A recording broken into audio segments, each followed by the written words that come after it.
Hi everyone! In this video, I'm going to show you how you can adjust your transparency on your design in just a click. Begin on your artboard either with a template or starting from scratch. And in this top toolbar, go ahead and select this background icon.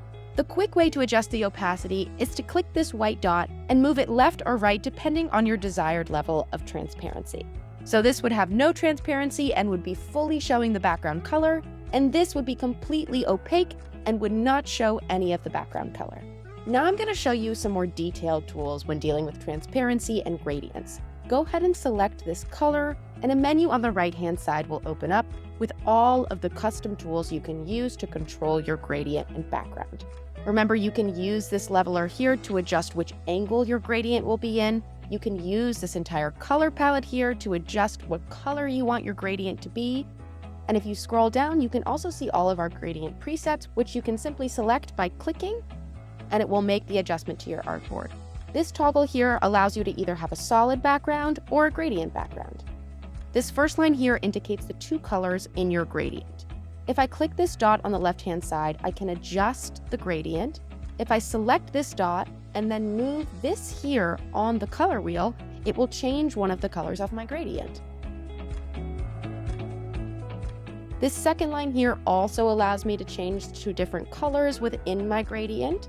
And this last line here indicates the transparency. So right now my gradient is fully opaque, which means none of the background color is showing through.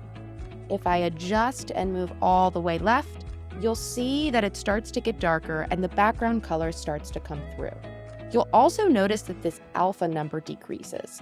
The alpha is just an indication of the degree of transparency or opacity of color.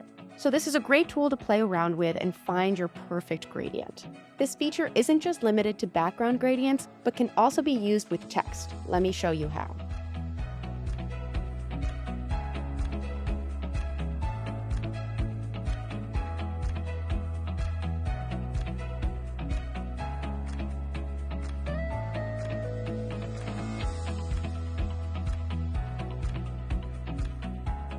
And there you go. There are infinite options when using gradients, so play around and find the one that you like.